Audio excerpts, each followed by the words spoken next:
PAS ni parti Islam, berjuang untuk Islam.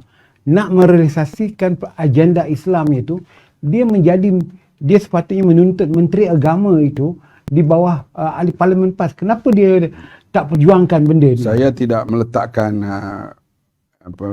pemimpin PAS mesti pegang Menteri Agama. Sebab Islam boleh diterjemahkan dalam apa-apa kementerian pun.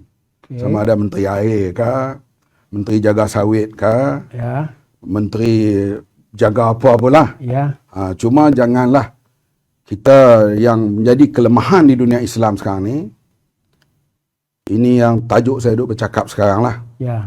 Dalam kajian ini dibuat oleh George Washington University, yang buat kajian tu seorang profesor Muslim.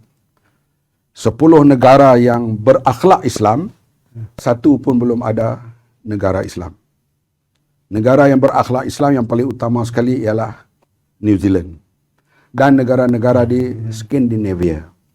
Sebab itu Rashid Redha dalam kenyataan dia 70 tahun, 80 tahun dulu dia kata, aku pergi ke barat, aku melihat Islam di sana.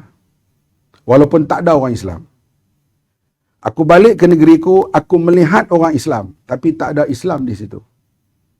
Di sini dilihat keadilan sosial, soal kekotoran, rasuah. Kita ambil contoh. Bila netizen mengkritik Ketua Menteri Pulau Pinang beli Mercedes, saya tak tahu harga berapa. Maklumat mengatakan di sekitar 400,000. Wallahualam, saya tak tahu. Dia memohon maaf. Karena dia kata beli di masa yang tidak sesuai. Dan kritikan netizen saya ambil perhatian. Kelantan beli 14 biji. Apa yang dia beli? Mercedes. Dalam keadaan rakyatnya miskin, hutang negeri itu banyak. Airnya warna kuning. Air warna kuning. Dia bercakap soal. So kalau orang bercakap soal Islamic behavior, akhlak Islam. Ya.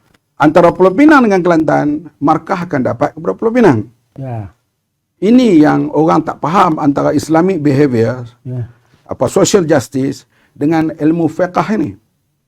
Kalau kita pergi ke negara Arab, kita tengok sampah sarap. Kadang di roundabout tu penuh dengan sampah sarap. Yeah.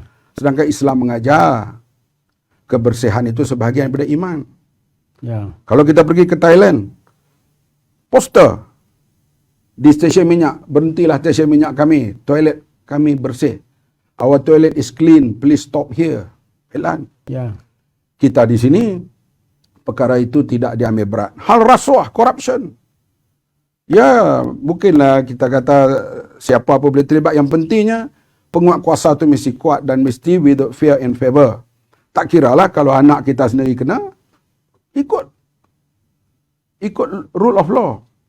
Saya sendiri bila anak saya ditangkap terlibat dalam hal ganja, waktu itu saya menteri. Ya. Ada pihak mengatakan, Pak Menteri pergilah jumpa pihak polis dan sebagainya, bincang supaya kes itu tidak dibawa ke mahkamah.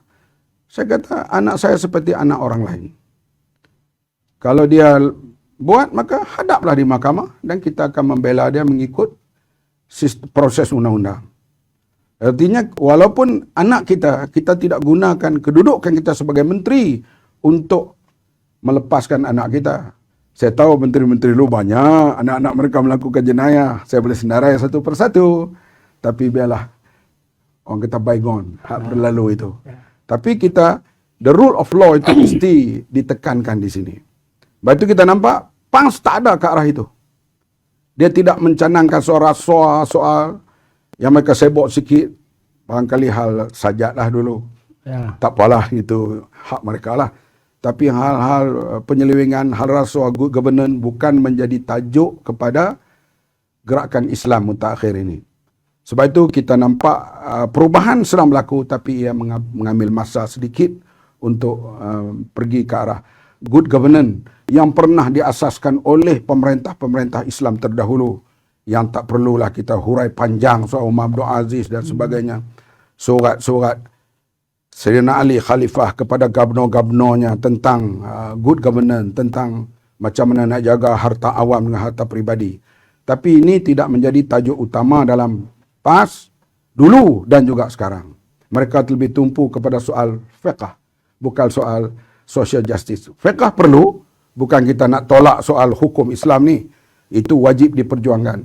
Tapi hal-hal yang bersangkut dengan keadilan sosial ini tidak dimainkan oleh mereka. Wabi,